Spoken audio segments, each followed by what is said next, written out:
జై హో.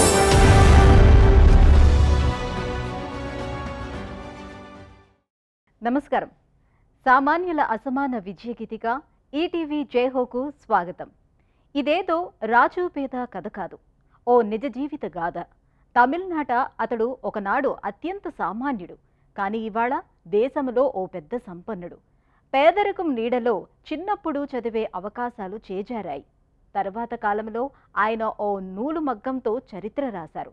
పెద్ద పారిశ్రామికవేత్తగా మారి వేలాది మహిళలకు ఉపాధి చూపారు. ఇక మధ్యప్రదేశ్లో ఓ వనిత శారీరక వైకల్యాన్ని విజయానికి సోపానంగా మార్చుకున్నారు. ఎదగని హస్తాలతో జీవితంలో ఎంతో ఎదిగారు. విభిన్న ప్రేరణా కథనాల జైహో మీకోసం. జై హో.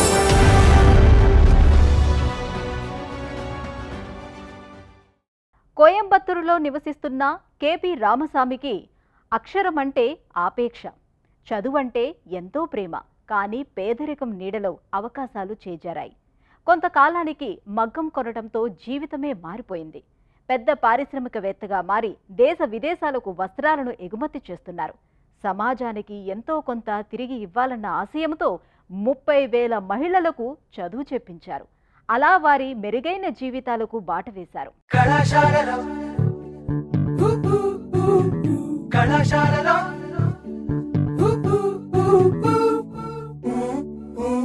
విధి ఎలా దిశానిర్దేశం చేసినా తమిళనాట ఓ ఆసామి తన విధులేమిటో తనే రాసుకున్నారు. స్వీయ మార్గదర్శనంలో వృక్షంలా ఎదిగారు, వ్యవస్థగా మారారు. ఆ చల్లని నీడలో వేలాది శ్రామికులు ఉపాధి పొందారు, విద్యావంతులయ్యారు. తమిళనాట కలియనూరులో పేదింటిలో పుట్టి కేపీఆర్ మిల్ లాంటి పెద్ద సామ్రాజ్యం నెలకొల్పిన కేపీ రామస్వామి ఆర్థిక పరిస్థితి సవ్యంగా లేక చదువు చాలించారు. మానవతా పరిమళాలు అద్దుకుని మహిళా సాధికారతకు నవ నిర్వచనమిచ్చిన ఆయన చరిత్ర ఎంతో స్ఫూర్తిదాయకం. என்னுடைய சொந்த ஊர் விஜயமங்கலம். నేను ఈరోడ్ జిల్లా విజయమంగళం దగ్గర కలియనూరు గ్రామంలో పుట్టాను. మా అమ్మా నాన్న వృత్తి వ్యవసాయం. నాకైతే సేద్యం నుంచి అంతగా ఆదాయం పొందలేమనిపించింది. ఇక నా చదువు సంగతి చూస్తే కలియనూరులో ప్రాథమిక విద్య పూర్తయింది. విజయమంగళంలో SSLC చదివాను. ఆర్థికంగా చదివే పరిస్థితి లేకున్నా కోవైలో అతి కష్టంతో ప్రీ యూనివర్సిటీ చదువు ముగిసింది. తర్వాత 2 ఏళ్లు సేద్యం చేశాను, కానీ నష్టాలొచ్చాయి. ఆ కాలంలో అంటే 1971లో పవర్లూమ్ ఆశాకిరణంలా కనపడింది. వెంటనే అందులోకి మారిపోయాను. అక్కడో దశాబ్దం పనిచేశాను. ఆ అనుభవం 1984లో కోయంబత్తూరు వెళ్లాను. వస్త్రాల ఎగుమతి వ్యాపారం ప్రారంభించారు. క్రమేణా వస్త్ర ఎగుమతులు కర్మాగార రంగానికి విస్తరించారు. 1971 రామస్వామికి కొత్త జీవితం. 8,000 రూపాయల అప్పు చేశారు. ఓ పవర్లూమ్ కొనుగోలు చేశారు. సోదరులు కేపీడి సింగమణి, నటరాజుతో కలిసి కోయంబత్తూర్లో పరిశ్రమ నెలకొల్పారు. గతంలో ఉత్పాదక రంగంలో ఉన్న అనుభవం ఆయనకు అక్కరకొచ్చింది. ఒక చిన్న వ్యాపారంగా ఆరంభించి 1989 నాటికి సమగ్ర వస్త్ర వ్యాపారంగా అభివృద్ధి చెందింది. நாங்கள் ஃபர்ஸ்ட் மில் ஆரம்பிச்சது సత్యమంగళంలో మేము వస్త్ర పరిశ్రమలో అడుగుపెట్టాం. 6,000 స్పిండిల్స్ తో చిన్న ఫెసిలిటీని ఏర్పాటు చేశాం. కొద్దిమంది మహిళలతో కూడిన శ్రామిక బృందంతో పనిచేశాం. ఓ రోజు వారిలో ఓ 19 ఏళ్ల యువతి నా దగ్గరకు వచ్చింది. తన కుటుంబ ఆర్థిక ఇబ్బందుల వల్ల పనిచేస్తున్నాను, నాకు చదువుకోవాలని ఉన్నది అని చెప్పింది. ఆమె కలను నిజం చేసేందుకు నేను మా HR విభాగాన్ని సంప్రదించాను. అమెరికన్ తరహా పద్ధతిలో పార్ట్ టైం పనితో చదువును అనుసంధానించే అవకాశాలను పరిశీలించాం. మహిళల కోసం దూర విద్యా కార్యక్రమాన్ని ఆరంభించాం. அப்படின்னு கேட்டேன். టీచింగ్ சொல்லி கொடுக்கிறது, ఎగ్జామ్ ఫీజు కట్టறது எல்லாமே பண்ணணும். 1990లో రామస్వామి సంస్థలో పెను మార్పునకు ఓ సంఘటన కారణమైంది. ఓ యువ మహిళా ఉద్యోగి ఆయన దగ్గరకు వచ్చి తనకు చదువుకోవాలని ఉందన్నది. ఆమె మాటలు ఎంతో కదిలించాయి. చదువు కొనసాగించే వీలులేని ఒకనాటి తన పేదస్థితి కళ్ల ముందు కదిలింది. ఆయన తమ సంస్థలో ఉద్యోగులు 8 గంటల షిఫ్టులలో 4 గంటలు పనిచేసి 4 గంటలు చదువుకునేలా మార్పులు తీసుకొచ్చారు. ఉన్నత విద్య, సాఫ్ట్ స్కిల్స్, బోధన, టైలరింగ్, నర్సింగ్ రంగాలలో వృత్తిగత శిక్షణ ఇప్పించారు. நிறுவனத்தின் நோக்கம் அப்படின்னாக்க நிறுவனத்தின் நோக்கம் தொழில் செய்கிறது.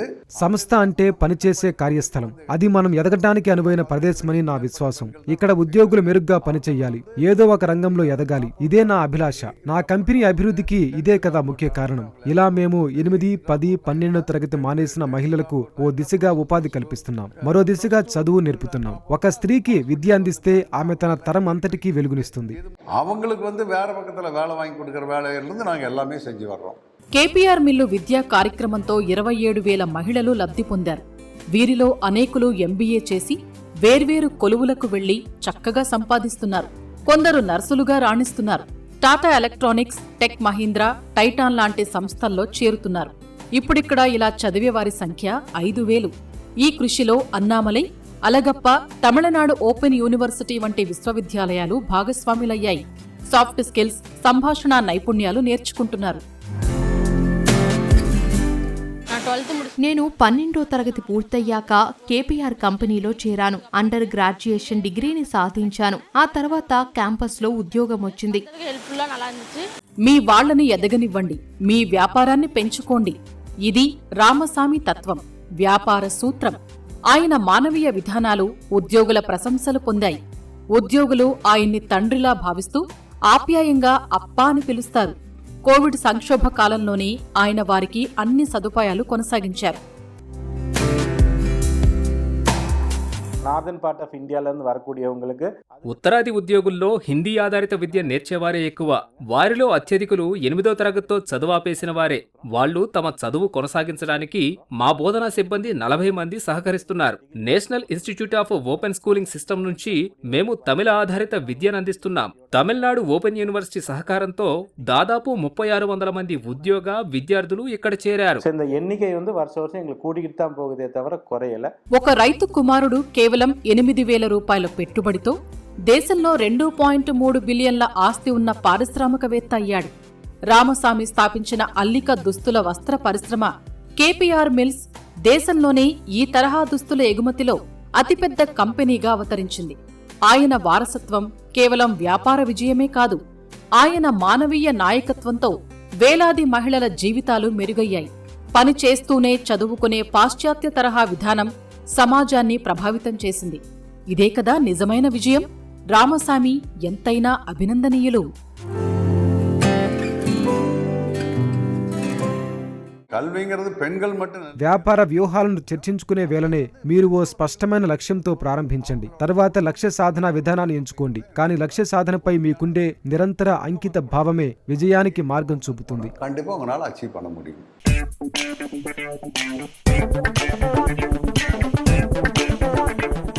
మోచేతులకు ముంజేతులకు మధ్య ఎంతో దూరం లేని ఆమె బాబ్లీ గంభీర్. మధ్యప్రదేశ్ రాష్ట్రంలో తనది రత్లాం జిల్లా జావూర్ పట్టణం. కన్నబిడ్డ హస్తాలను చూసి ఆ తల్లి బిడ్డను లోకానికి చూపటానికి ఇష్టపడలేదు. అటు పాఠశాలలో సైతం పిల్లలు బాబ్లీని వెలివేసినట్లు చూసేవారు. కానీ తండ్రి ప్రోత్సాహంతో ఆమె అవకాశాల్లో ఆకాశాన్నే అందుకున్నారు. సొగసు సోయగాల లోకంలో తనకో ప్రపంచాన్ని సృష్టించుకున్నారు. నిస్సహాయ రోదనలతో చరిత్ర పుటల్లోకి చేరటం కాదు, నిప్పులా జ్వలించాలి. ఆశయ దీపం వెలిగించి చరిత్రగా మారాలి. మధ్యప్రదేశ్ రాష్ట్రం రత్లాంలో ఓ బ్యూటీషియన్ బాబ్లీ గంభీర్. దృఢ సంకల్పానికి ఆమె ఓ ఉదాహరణ. తోబుట్టువులలో అందరికంటే చిన్న బిడ్డ బాబ్లీ గంభీర్. వయసుకు తగ్గట్లు చేతులు పెరగలేదు, వేళ్లు కలిసిపోయాయి, మోచేయి కీళ్లు లేవు. ఆమె బంధువులు అదో మాదిరిగా చూసేవారు. అయితే కన్నతండ్రి మాత్రం తన బిడ్డ చేతుల్లో ఏదో ఇంద్రజాలమే ఉండి ఉంటుంది అని నమ్మారు. నైపుణ్యాలు పెంచుకుని స్వేచ్ఛగా జీవించాలని కుమార్తెను ప్రోత్సహించారు. నమస్కారం, मैं बबली गंभीर जिला रतलाम जारा तहसील से हूँ. నేను బాబ్లీ గంభీర్, మాది రత్లం జిల్లా జావోర్. జీవితం ఎలా ఉన్నా స్వీకరించడానికి సిద్ధంగా ఉన్నాను. నా తండ్రి గ్రామ సర్పంచ్. నాకు శారీరక వైకల్యం ఉండటంతో స్వీకరించడానికి సిద్ధంగా లేరు. అమ్మ నన్ను చేతులతో పట్టుకోవటానికే సంకోచించింది. నేను మా కుటుంబంలోని 8 మంది తోబుట్టువులలో చిన్నదాన్ని. నాకు 6 ఏళ్ల వయసులో నా తండ్రి గుండెపోటుతో మరణించాడు. నన్ను ఒంటరిగా వదిలి వెళ్లారు. నన్ను మా వాళ్ళు బిలాస్పూర్ సెంట్రల్ స్కూల్ కు పంపారు.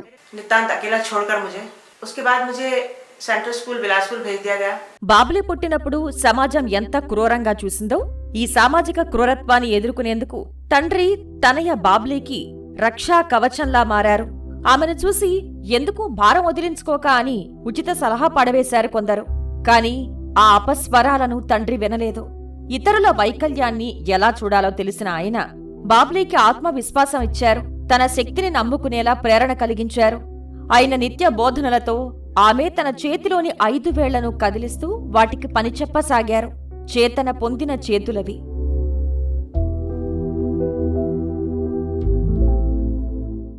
क्या सोचते हैं आप पापा? నాన్న ఒడిలో ఊయలలోగే దేవకన్య గురించి మీరేమనుకుంటున్నారు? కాని నాన్నగారు ఒడిలో మృదువైన దేవకన్యను కాదు నేను యోధురాలిని. పుట్టినప్పుడు నా చేతులు వాటి ప్రస్తుత పొడవులో సగమే ఉన్నాయి. మోచేతులను దాటి రానంత చిన్నవి. చెవుల దిశగా విస్తరించిన చిన్న రెక్కల్లా ఉన్నాయి. బిగించిన పిడికిలి లొంగి రాలేదు, తెరుచుకోవటం లేదు. నాన్న పిడికిలిని తెరిచి సున్నితంగా మర్దన చేసేవారు. 5 వేళ్లు పని చేయటానికి సిద్ధంగా ఉన్నాయన్న 5 వేళ్లను చూపించారు. और छीन ली गई थी ईश्वर द्वारा।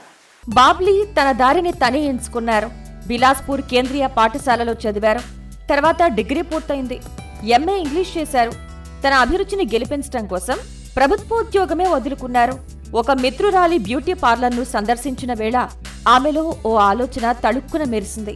కళను వెలిగించింది. అందాల ప్రపంచం తనను పిలుస్తుంది అన్నట్లు భావించారు. सौंदर्य ऐसी चीज है जो सबको आकृष्ट करती है।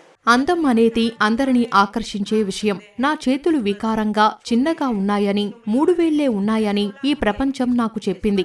ఏదో ఒకరోజు ఈ చేతులు ఈ వికార ప్రపంచం ముఖాలకు రంగు అద్దుతుందని నేను చెప్పాను. నా ముందున్న మార్గాన్ని చాలా స్పష్టంగా చూసే ప్రదేశంలో నా కుర్చీని ఉంచాను. ऐसी जगह लगती है जहाँ से मुझे सामने का रास्ता बिल्कुल स्पष्ट दिखाई देता है। తండ్రి చివరి మాటలే దిశానిర్దేశం చేశాయి. బాబ్లీ అనుకున్నది సాధించు, ఆత్మవిశ్వాసం వదులుకోవద్దు అన్న ఆయన మాటలే తారక మంత్రాలయ్యాయి. పార్లర్లో ఉంది ఒక కుర్చీ, ఓ అద్దం. ఇవే ఆమె వ్యాపార సోపానాలు. షీన్ బ్యూటీ క్లినిక్ గా వినియోగదారులకు పరిచయమైంది. అంకిత భావం కృషితో చేతులతో ముఖాకృతులకు సొగసులద్దే పనులు నేర్చారు. నైపుణ్యం సాధించారు. ఆమె మ్యాజిక్ హ్యాండ్స్ ఎందరికో సౌందర్యాన్ని పెంచాయి, ఆత్మవిశ్వాసమిచ్చాయి. आप क्या समझते हैं कि यह कार्यक्षेत्र इतना आसान था? खतरनाक बाधाएं थी मेरे रास्ते। ఈ రంగం తేలిగ్గానే ఉందా? అదేమీ కాదు. అనేక సవాళ్లు ఎదురయ్యాయి. ఆర్థిక ఇబ్బందులు వచ్చాయి. బ్యూటీషియన్ కోర్సు చేద్దామంటే 5,000 రూపాయలు లేవు. ఫీజులకు డబ్బు సమకూర్చుకునేందుకు ప్రత్యేక తరగతుల్లో బోధించాను. ఎట్టకేలకు జోరా నగరంలో మొట్టమొదటి బ్యూటీ పార్లర్ తెరిచాను. సౌందర్యం అనే భావనే తెలియని ఈ నగరానికి ఈ పార్లర్తో పరిచయం చేశాను. వ్యాపార వృద్ధితోనే ఆదాయము పెరిగింది. ఒకప్పుడు నా ఉనికినే భరించలేని లోకంలో నేను నిలిచాను, గెలిచాను. लोगों को यह बताना था कि जिस दुनिया ने मुझे नकारा, ఒకనాడు అంతా చిన్నబుచ్చిన ఈ చేతులతోనే ఇవాళ బాబ్లీ సగర్వంగా సౌందర్య రేఖలు అద్దుతున్నారు. అతివల వదనాలకు నవ్య సొగసులు తెస్తున్నారు. ఏదేమైనా ఈమెకు ఈ సొగసులు అద్దే వ్యాపారం బాగా కలిసొచ్చింది. ఆసక్తి, అభిరుచి ఉన్న యువతులకు ఓ బ్యూటీషియన్ గా బాబ్లీ శిక్షణ ఇస్తున్నారు. जावरा 10th क्लास पास करने के बाद मैं जब आई तो मुझे हायर 10వ తరగతి పాస్ అయ్యాక నేను జోరాకు వెళ్లాను. హైయర్ సెకండరీలో చేరాను. ఈ సమయంలోనే నాకు ప్రభుత్వ ఉద్యోగం లభించింది. ఈ ఉద్యోగ అవకాశం ఎందరికో ఇష్టమైన అవకాశం. కానీ నేను రాజీనామా చెయ్యాలని నిర్ణయించుకున్నాను. నాలో ఓ ప్రత్యేక ప్రతిభ ఉంది. నా చేతుల్లో ఇంద్రజాలముంది. మనసంతా సృజనాత్మక శక్తి ఉంది. ఓ రోజు మా వదినతో కలిసి ఓ బ్యూటీ పార్లర్కి వెళ్లాను. అక్కడ అమ్మాయిలు చేతులతో చేసే సొగసైన పని నాకు ఆకట్టుకుంది. నీ గమ్యం ఇదే అని మనసు చెబుతోంది. ఈ క్రమంలో నేను అందమైన పరిశ్రమలో చేరాలని నిశ్చయించాను. इतना आकृष्ट किया उसने कि मेरे दिमाग में सैकड़ों बिजलियां बोल गई कि दिस इज माय। फिर मैंने ब्यूटी फील्ड ज्वाइन करने का फैसला किया। ఆమె జీవన పోరాట యోధురాలు. ఏటికి ఎదురీదే తత్వం, ఆ సాహసం, ధైర్యం, గుండె నిబ్బరం, ఆత్మవిశ్వాసం అన్నీ కలిపితే బాబ్లీ గంభీర్. ఆమె చరిత నిండు స్ఫూర్తి గాథ. నచ్చిన వృత్తిని చేపట్టి స్థిరమైన జీవితం గడుపుతున్న ఈ యోధురాలి కృషికి గుర్తింపు లభించింది. 2013లో నాటి రాష్ట్రపతి ప్రణబ్ ముఖర్జీ చేతుల మీదుగా out standing creative adult person పురస్కారం అందుకున్నారు. తనను నిలబెట్టిన ఈ సమాజానికి కృతజ్ఞతగా సేవలందిస్తున్నారు బాబ్లీ. वहां से मैंने अपने दिमाग को तैयार किया कि इस दुनिया से दो ఎలాగైనా ఈ ప్రపంచం విసిరే సవాళ్లను ఎదుర్కోవాలని నిశ్చయించాను. నా సోదరుడు, సోదరి ఇల్లు మా ఇంటికి అటూ ఇటూ ఉన్నాయి. మధ్యలో ఇల్లే మా స్వగృహం, నా సొంత ఇల్లు. నేనెంతో హుందాగా, ఆత్మగౌరవంతో జీవిస్తున్నాను. मन और आत्मसम्मान से भरपूर जीवन में व्यतीत करें. పెద్ద పారిశ్రామికవేత్త మాత్రమే కాదు, పెద్ద మనసున్న మనిషిగా మహిళల శ్రేయస్సుకు మార్గదర్శనం చేస్తున్న కేపీ రామస్వామి. తండ్రి ఆశీస్సులతో చేతన పొందిన చేతులతో అద్భుతాలు చేస్తున్న బాబ్లీ గంభీర్. ఉభయులు వేరువేరు రంగాల చైతన్య దీప్తులు, స్ఫూర్తిమంతులు. మరిన్ని కథనాలతో వచ్చే వారం జైహోలో మళ్ళీ కలుద్దాం. నమస్కారం.